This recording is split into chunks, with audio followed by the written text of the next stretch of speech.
Ladies and gentlemen, without further ado, brain drain baby.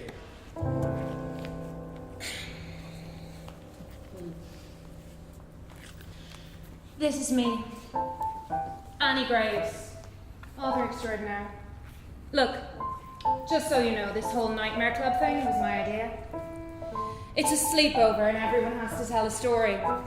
That's how the Nightmare Club works. And it better be a scary one or you're out. Home you go. And only the scariest stories are good enough for me. That's my rule. I make the rules around here because I'm in charge. This is Barry's story. He's a strange boy, Barry. A bit confused. A bit forgetful. A bit missing.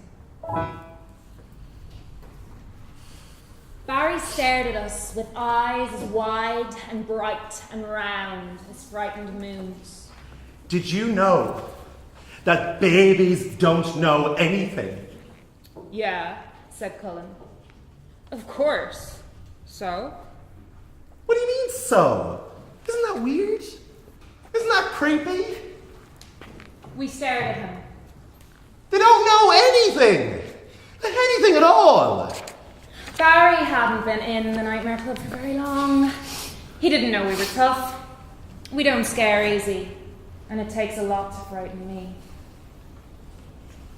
Babies were not going to cut it, I thought, panning the torch around the group. And by the looks on everyone else's faces, I wasn't the only one. So what? Cullum said. His mum had just brought home a little brother, and I was prepared to let him be the Nightmare Club's baby expert. I don't like babies. They're weird, and they don't say anything clever, and they look like half-cooked bread rolls. I suppose I was a baby once, but the less I think about it, the better. Of course babies don't know anything, Cullum continued, because they're only new and stuff. They haven't learned anything yet. It's not weird, it's just a fact. Facts aren't scary. They're just facts. Yeah, you think so. But I know different. And this was the story that he told us. I was an only child. I liked being an only child. I was the youngest. And I was the oldest. I got the whole back seat of the car all to myself. If I found sweets in the cupboard, I didn't have to wonder who they were for. And I didn't have to share. Life was good. And then she came. I mean, I knew it was going to happen. Mum spent 9 months getting all big and waddly, and then one day she went to the hospital, and when she came back, she had a baby with her.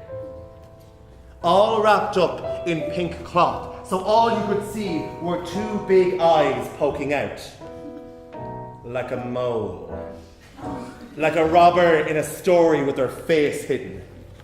Carried in the front door like she owned the place. And it wasn't long before she did. I am a professional ant pleaser. My mum has loads of sisters, and when they're over, they're not a tough crowd. All I have to do is walk to the sitting room, and next thing you know, there's a €5 note in my hand. It's a career, and I take it very seriously. But once the baby came home, suddenly it was my little princess this, and oh, my pink little star that. If she's a princess, I'd say to myself quietly so no one could hear, and that makes me a prince. And princes are better. They're not. I try and avoid her whenever I could. I'd go for walks, I'd hang out with Francis, our tiny little fluff ball dog. I even started working hard at school. We had a test about Egypt coming up. I had to know the capital city. It's Cairo. I had to know things about the pyramids. They're pyramid shaped. I had to know the money they use. I had to know what temperature it got to in summer and what temperature it got to in winter. And Normally, I hate studying, but if the choice is doing homework or listening to a little smush face in pink, I guess I'll study. Finally, Mum and Dad notice I'm not around. They bring me down so I can be properly acquainted with the new arrival. Now guys, I'm going to get you to help us out here for a second, okay? You guys up for making some sound effects? When I start doing this, I want you to start going, wah, wah, wah, wah, wah, wah. Nice and quiet. Wah, wah. When I bring it up here, I want to get it louder. Wah, wah, wah, wah, wah, wah, wah, wah. And stop. Let's do a quick practice run.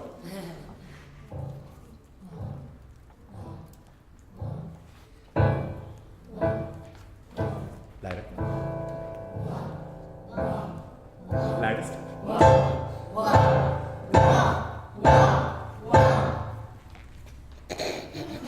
Never get sick of doing that. They bring me down so I can be properly acquainted with the new arrival.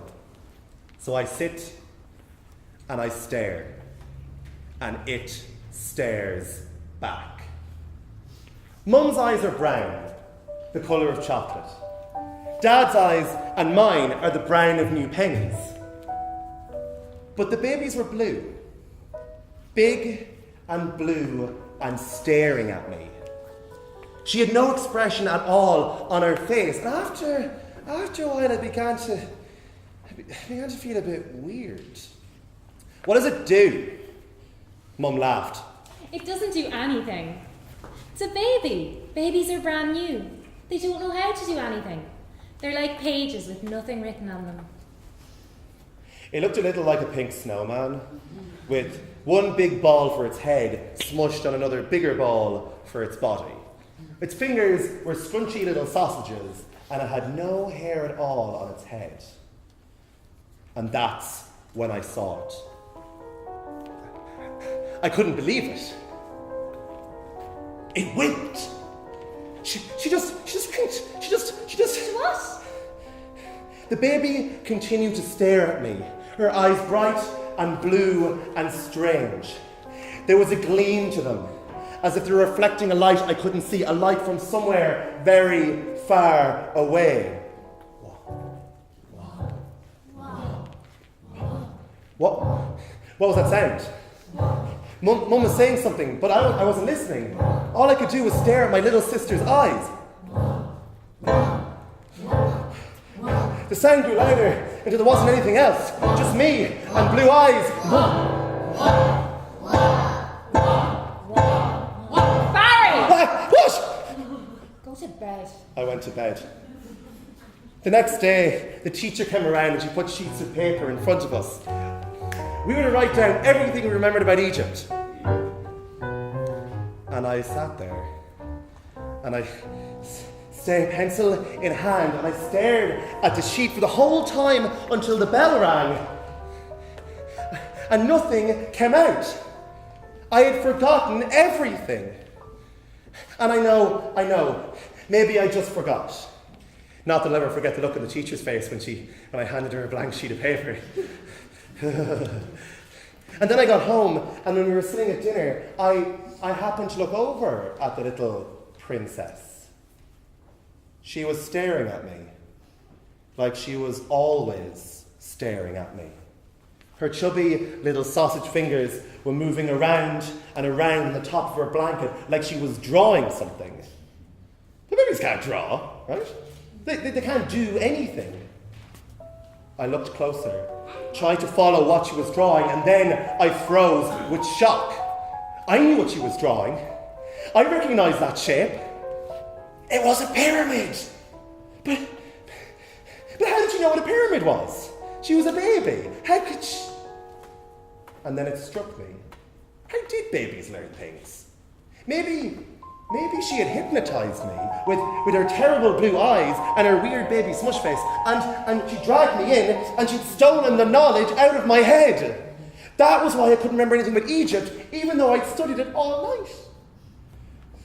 The baby looked at me with its big blue eyes. They were like blank pages. That was what Mum had said. I knew what was going on. The baby wanted all the stuff in my head to fill its head up. And that's when I heard it again. Coming from that ice blue stare.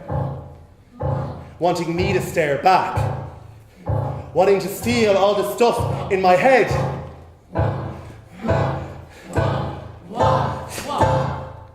So that was it. My little sister, the little smush-faced baby invader of my home, was some kind of memory stealer. Some kind of mind vampire. A brain drainer. It's on this cover. This time, it had only been schoolwork. But what happened when she took something actually important, like my hard-won knowledge of cartoons? I became more and more worried with every day. Mom, can I have my favourite for dinner tonight? My favourite is mashed potato with bacon and cheese. I'm really surprised it's not everybody's favourite. Mum was sitting on the couch, absently patting Francis's fluffy head. What? My favourite. Mashed potato with bacon and cheese. Potatoes. She repeated, as if she'd never heard the word before. Are those the long orange ones? Mum, that's carrots. Right. Carrots. Sorry. Potatoes are the ones you have to fish out of the ocean? Mum, that's fish. Right. Sorry. I'm just not with it today. Have you seen my keys? Dad said as he tramped around the living room. Over there. Mum said, pointing at the hook where Dad always kept his keys. Ah, of course. I'll forget my head next. This had to stop. What am I going to do, Francis? Woof. Said Francis sleep. Francis is very old and looks like a cloud with currants for eyes. He doesn't worry about a whole lot. Easy for you to say. You've got nothing in your head to steal. And then it struck me. The baby was sucking all of the clever stuff out of people's heads. Important things like tests about Egypt and how to make me mashed potatoes. And the more it took, the smarter it was getting. Maybe soon nobody would be safe. But what if I gave it something else to eat instead? Something it mightn't like the taste of so much. It took a lot of courage to go down to the sitting room. I walked so slowly, even Francis outpaced me. Your sister's napping. Mum said when I went through the kitchen. Keep an eye on her while I do the thing. The something. Make the dinner? Yes, that was it. Thanks. No problem, Mum. I'll keep an eye on her, all right. I crept into the room. The baby was snoozing in its high chair, but I didn't trust that. I scooped Francis up into my arms and I tucked him a little into my coat so you couldn't see him.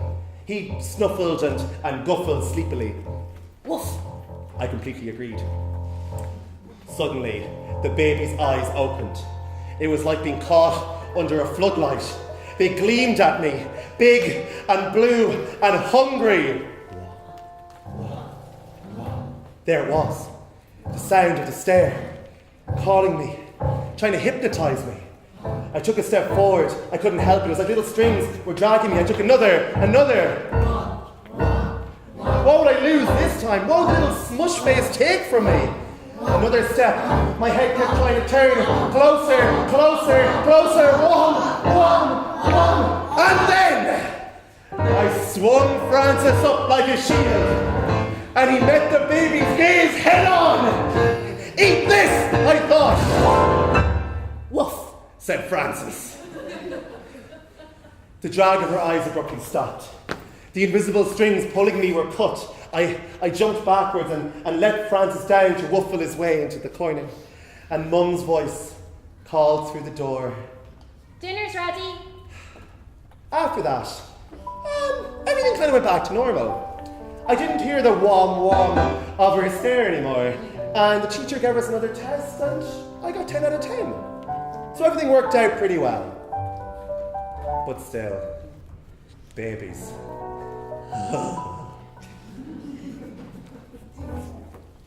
We We all stared at Barry.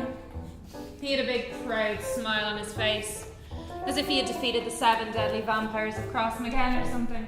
He hadn't. I had. I'll tell you about that someday. That, Colin said, was gross. You let a dog lick your little sister's face. Gross. It wasn't gross, it was necessary.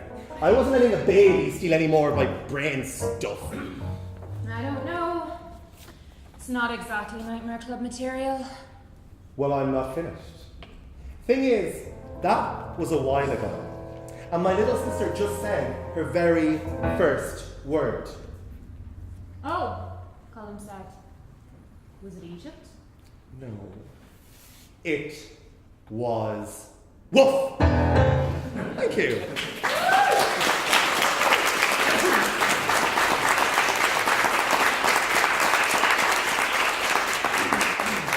I would just at this point like to reiterate that babies are not evil, just the baby in this book.